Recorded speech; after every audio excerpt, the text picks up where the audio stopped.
ABP Ganga, खबर आपकी, जुबान आपकी। बात करेंगे इस वक्त की बड़ी खबर का। बड़ी खबर लखनऊ से है, जहां पर गायत्री प्रजापति से जुड़ी बड़ी खबर आ रही है। ईडी की छापेमारी में 59 अवैध प्रॉपर्टी का पता चला है। गायत्री और उसके बेटों ने काले धन से अर्जित की थी संपत्ति। गायत्री के बेटे अनिल और अनुराग ने घोषित की थी ब्लैक मनी। साल 2016 में 13 करोड़ की ब्लैक मनी घोषित की थी। केंद्र सरकार के एमनेस्टी स्कीम के तहत 13 करोड़ का काला धन डिक्लेयर किया था।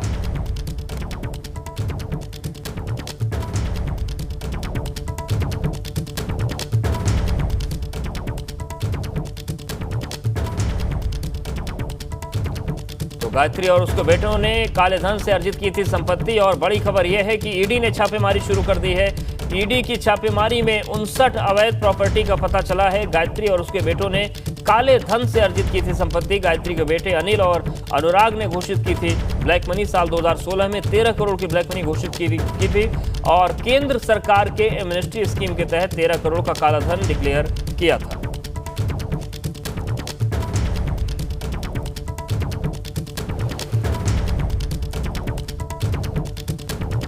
गायत्री प्रजापति की मुश्किलें बढ़ती जा रही हैं और केवल गायत्री प्रसाद प्रजापति ही नहीं बल्कि पूरे प्रजापति परिवार की मुश्किलें बढ़ रही हैं। और अब खबर यह है कि ईडी ने छापेमारी की है और 59 अवैध प्रॉपर्टीज का पता चला है। गायत्री और उसके बेटों ने काले धन से इस संपत्ति को अर्जित किया था।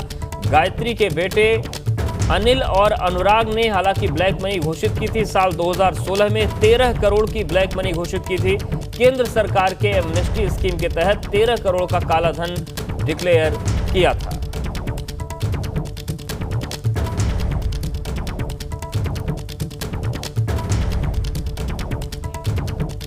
और अनुभव हमारे साथ जुड़ गए। अनुभव, ये काला धन डिक्लेयर करना और ईडी की छापेमारी, ये क्या है पूरा मामला? देखिए, 2016 में केंद्र की मोदी सरकार ने जब ये एक स्कीम लॉन्च की थी, एमनेस्टी स्कीम उसका नाम था, जिसमें कि कोई भी व्यक्ति जिसके पास ब्लैक मनी है वो उसकी घोषणा कर सकता था और उससे जो सरकार की कार्रवाई होती है उसमें उसको थोड़ी राहत दी जा सकती थी अगर वो स्वयं घोषणा करता था। तो उसी के तहत गायत्री प्रसाद प्रजापति के दोनों बेटे अनिल और अनुराग दोनों ने तकरीबन 13 करोड़ के ब्लैक मनी की उस वक्त उन्होंने जानकारी दी थी एमनेस्टी स्कीम के तहत। और ये जानकारी जो है वो उन्होंने साफ तौर पर ये जो वित्त विभाग था उसको दी थी और ये कहा था कि उनके पास भी ब्लैक मनी है और उसे वो अपना जिस तरीके से विभाग कहेगा सरेंडर कर सकते हैं। अभी हाल ही में जब ईडी ने गायत्री के ठिकानों पर यहाँ लखनऊ में, अमेठी में छापेमारी की, उसके बाद ये पता चला कि तकरीबन 59 ऐसी प्रॉपर्टी है देश के अलग अलग शहरों में जिसे कि इसी काले धन से गायत्री और उसके बेटों ने खड़ा किया है। तो अब ये काफी महत्वपूर्ण हो जाता है ईडी के लिए कि उन्होंने अगर 13 करोड़ की काला धन दिखाया था, उसके बावजूद ये जो प्रॉपर्टी आई ये किन पैसों से आई, क्या ये भी किसी काले धन से ही खरीदा गया है, ये अब काफी महत्वपूर्ण हो गया है। शुक्रिया आपका जानकारी और अपडेट्स को देने के लिए। और बड़ी खबर प्रतापगढ़ से भी है, जहां पर लड़की की हत्या से सनसनी फैल गई। लड़की की लाठी डंडे से पीट कर हत्या कर दी। लड़की के सिर पर गंभीर चोट के निशान हैं। गन्ने के खेत में खून से लथपथ शव मिला है। सीओ रानीगंज समेत भारी पुलिस बल मौके पर है। रानीगंज थाना क्षेत्र के सुरुआ मिश्रपुर गांव की यह घटना है।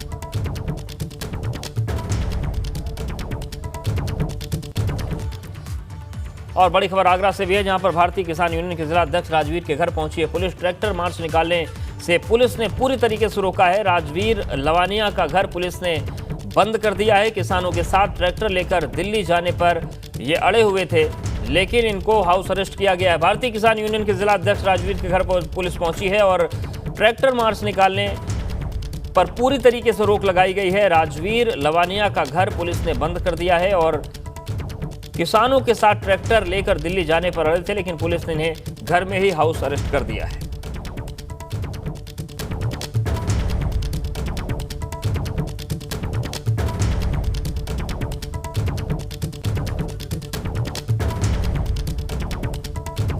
तो 26 जनवरी को जो ट्रैक्टर मार्च निकलना है उसको लेकर लगातार किसान संगठन अपनी अपनी कवायदों में लगे हैं और इन्हीं सब के बीच आगरा में कार्रवाई हुई है, जहां पर किसान नेता राजवीर लवानिया को घर में ही पुलिस ने बंद कर दिया है, क्योंकि ये जिद पर अड़े थे कि ये ट्रैक्टर और किसानों को लेकर दिल्ली पहुंचेंगे मार्च के लिए, और इसीलिए उनको अब घर में ही पुलिस ने बंद कर दिया है। भारतीय किसान यूनियन के नेता के खिलाफ ये कार्रवाई हुई है। ट्रैक्टर मार्च निकालने से पहले ही पुलिस ने रोक दिया।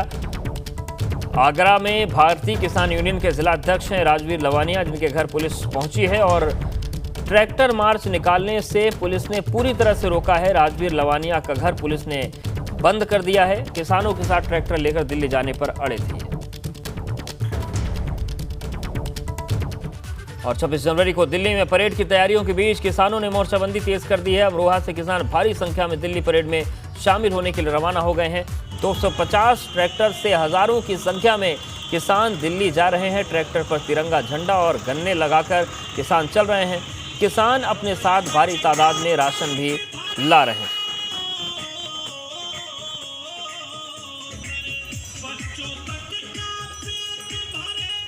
और आगे बढ़ते हैं, बात करते हैं किसान आंदोलन का 59वां दिन है। गाजियाबाद यूपी गेट पर भारी तादाद में किसान ट्रैक्टर ट्रॉलियों के साथ पहुंचे हैं और लगातार किसानों की संख्या में बढ़ोतरी हो रही है।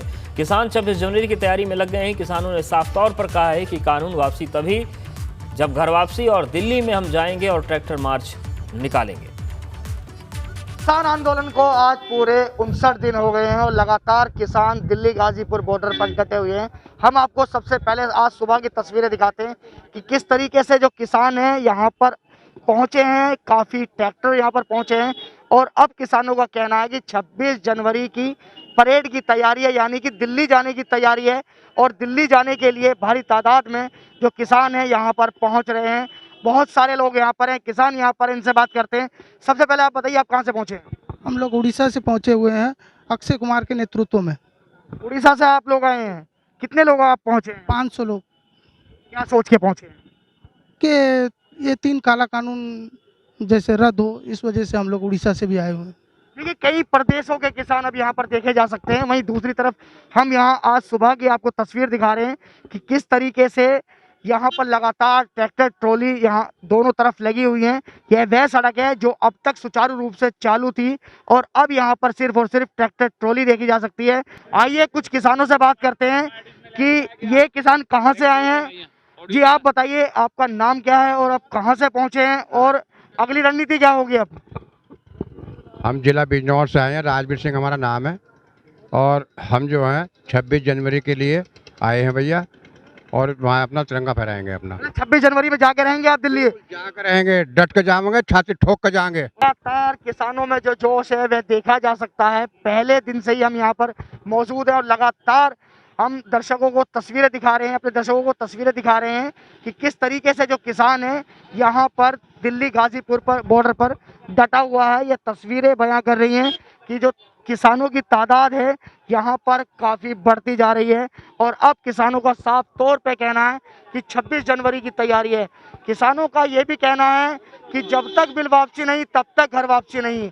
अब सिर्फ और सिर्फ 26 जनवरी की तैयारी के लिए लगातार जिस तरीके से यहाँ पर ट्रैक्टरों की संख्या बढ़ती जा रही है, उससे जो लोकल प्रशासन है उसके भी हाथ पांव फूलने शुरू हो गए हैं। गाजीपुर बॉर्डर से एबीपी गंगा के लिए शक्ति सिंह। और किसान आंदोलन का 59वां दिन है। ट्रैक्टर परेड को लेकर आज फिर बैठक होगी। दोपहर 1 बजे किसानों और पुलिस की बैठक होनी है। दिल्ली पुलिस और किसानों के बीच बैठक होगी। अब तक 3 दौर की बातचीत हो चुकी है, लेकिन ये भी बेनतीजा साबित हुई है। तो किसान जो है वो ट्रैक्टर की परेड निकालने पर अड़े हुए हैं और एक बार फिर से आज किसानों की और पुलिस अधिकारियों की बैठक होगी। और बड़ी खबर लखनऊ से है। बजट को लेकर सीएम योगी ने बैठक बुलाई है। शाम 4 बजे सीएम आवास पर बैठक होगी। विभागों के बजट स्वीकृतियों को लेकर बैठक है। वित्त, नियोजन समेत कई विभागों के मंत्री बुलाए गए हैं। तो बजट की भी तैयारियां चल रही हैं और इन सब के बीच एक महत्वपूर्ण बैठक सीएम ने शाम को 4 बजे बुलाई है। आवास पर विभागों के बजट स्वीकृतियों को लेकर बैठक होगी। वित्त, नियोजन समेत कई विभागों के मंत्री बुलाए गए हैं। अनुभव हमारे साथ जुड़ गए हैं। अनुभव, बड़ी महत्वपूर्ण बैठक है और इसके बाद चुनावी साल होगा अगली बार। ऐसे में ये बजट प्रदेश के विकास के साथ ही साथ सियासी मायनों में भी बड़ा महत्वपूर्ण है। देखिए बिल्कुल बिल्कुल क्यों नहीं, क्योंकि अगर हम बात करें तो फरवरी के दूसरे हफ्ते में बजट सत्र प्रस्तावित है और 18 फरवरी से कहा जा रहा है कि बजट सेशन चालू हो जाएगा। और इस बार का जो बजट होगा वो अब तक का सबसे बड़ा बजट होगा उत्तर प्रदेश के इतिहास में। इसीलिए ये बैठक खुद मुख्यमंत्री ने बुलाई है। खासतौर से वित्त विभाग के जो मंत्री हैं सुरेश खन्ना वो मौजूद रहेंगे, इसके अलावा नियोजन के अफसर जो हैं वो मौजूद रहेंगे और वित्त विभाग के भी अफसर मौजूद रहेंगे। साथ ही साथ अलग अलग विभाग के मंत्रियों को भी बुलाया गया है, क्योंकि एक फाइनल जो ड्राफ्ट तैयार हुआ होगा उसी पर चर्चा हो सकती है कि किस मद में, किस विभाग में कितना पैसा हम इस बार बजट के लिए अलॉट करेंगे और क्या कुछ नई स्कीम, क्योंकि जैसा आपने कहा कि अब ये चुनावी साल इसको मानकर चलिए और ये आखिरी बजट भी मानकर चलिए, क्योंकि 2022 में तो फिर इलेक्शन हो रहे होंगे। इसीलिए सरकार की कोशिश ये है कि इस बार के बजट में कुछ ऐसी स्कीम, चाहे वो युवाओं के लिए, किसानों के लिए, महिलाओं के लिए, हर वर्ग के लिए कुछ खास बजट में सौगात लेकर आई जाए और इसीलिए अब ये बैठक बुलाई गई है मुख्यमंत्री आवास पर। शुक्रिया अनुभव, जानकारी और अपडेट्स को देने के लिए। प्रयागराज में एबीपी गंगा की खबर का दमदार असर हुआ है। दरअसल माघ मेले से पहले गंगा जल जिस तरीके से अशुद्ध था उसमें बड़ा बदलाव आया है। एक्शन में अफसर गंगा में गिर रहे गंदे पानी को रोका गया है। 28 जनवरी को माघ मेले के स्नान से पहले गंगा जल शुद्ध हुआ है और एबीपी गंगा की मुहिम से साधु संत श्रद्धालु खुश हैं। तो माघ मेले का आगाज हो रहा है और उससे पहले गंगा का जल पूरी तरीके से प्रदूषण की वजह से लाल हो गया था और इसी को लेकर एबीपी गंगा ने प्रमुखता से तस्वीर दिखाई थी, हालात से रूबरू करवाया था और उस खबर का असर हुआ है और श्रद्धालु खुश हैं, साधु संत खुश हैं। तो एबीपी गंगा की मुहिम का खबर का बड़ा असर हुआ है। माघ मेले से पहले गंगा जल शुद्ध हो गया है।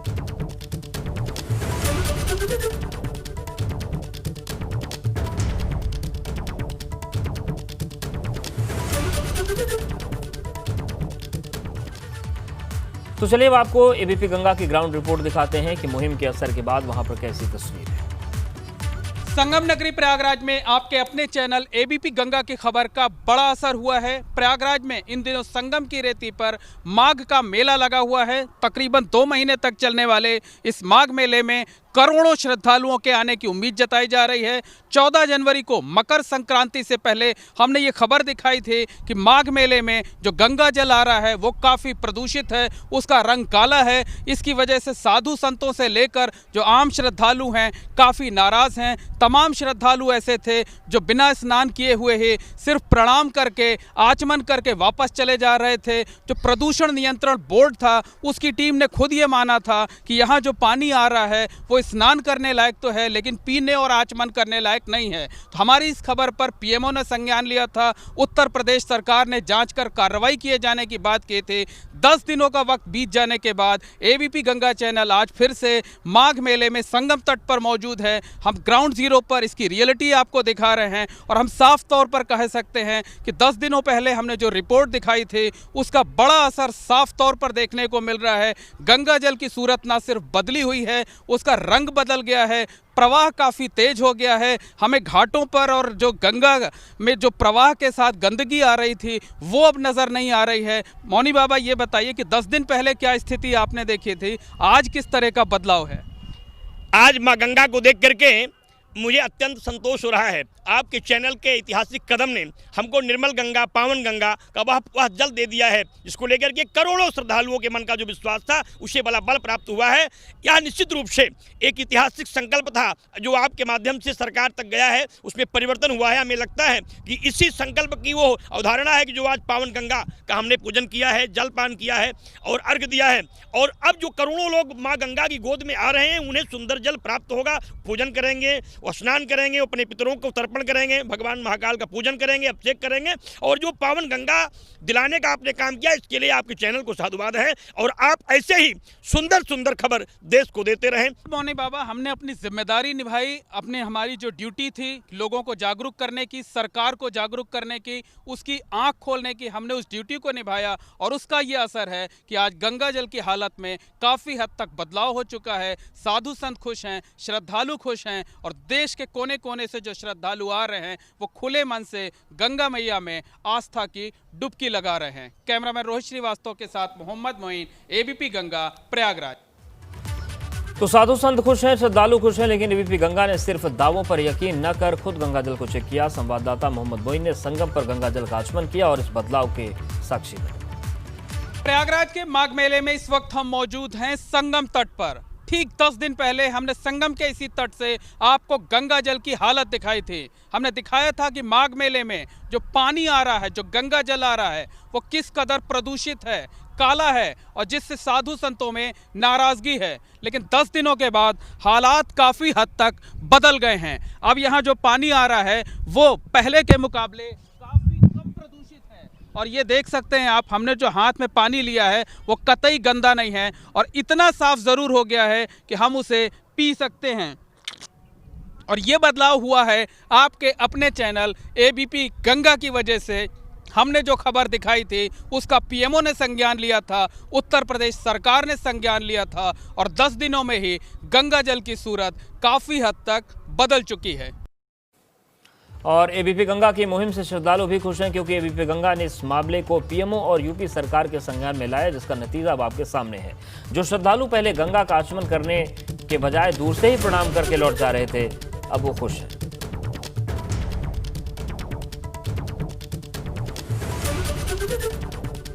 मकर संक्रांति के पहले यहाँ पे गंगा जल काफ़ी दूषित था, काफ़ी गंदा था, जो कि जलपान करने के लिए, स्नान करने के लिए मकर संक्रांति पे इतने श्रद्धालु आते हैं, उनको स्नान करना रहता था, लेकिन जल इतना स्वच्छ नहीं था। लेकिन न्यूज़ के माध्यम से संतों ने इस पर आंदोलन किया। आंदोलन करने के बाद सरकार ने इसकी मांग को पूरी की। गंगा जल छोड़ा गया, जल आ गया है गंगा जी में। अब कुछ हद तक सुधार है। अब गंगा जल का जो पानी है वो काफ़ी थोड़ा स्वच्छ है, लेकिन अभी पूरा का पूरा स्वच्छ नहीं हुआ है। लेकिन अब इतना है कि आदमी स्नान कर सकता है, पूजन कर सकता है, उसका पान कर सकता है जल का। लेकिन सरकार को चाहिए कि ऐसे महत्वपूर्ण पर्व पर कम से कम गंगा को माँ मानते हैं, गंगा को माँ मानते हैं, तो इस पे जल छोड़ना चाहिए, क्योंकि जल स्वच्छ रहे, क्योंकि लोग इसका स्नान करते हैं, जल का पान करते हैं। चलिए बात करते हैं दुनिया के सबसे बड़े मेले की, जो प्रयागराज में लगता है, माघ मेला। संगम नगरी प्रयागराज में माघ मेला इन दिनों लगा हुआ है। करीब 2 महीने तक चलने वाले आस्था के सबसे बड़े मेले के लिए संगम की रेती पर तंबुओं का एक अलग शहर बस चुका है और तंबुओं की इस नगरी में धर्म और आध्यात्म की अलख जगाने के लिए वैसे तो देश के कोने कोने से हजारों संत महात्मा आए हैं, लेकिन इस बार मेले में ट्रंप बाबा और हिटलर बाबा की धूम मची हुई है। ट्रंप बाबा और हिटलर बाबा आम श्रद्धालुओं के साथ ही भगवाधारी साधुओं के बीच भी खास आकर्षण का केंद्र हैं। ट्रंप बाबा जहां एक बड़े आश्रम की व्यवस्था को संभाल रहे हैं, तो वहीं हिटलर बाबा एक बैरागी अखाड़े के महामंडलेश्वर के तौर पर आस्था की इस नगरी में धोनी रमाए हुए।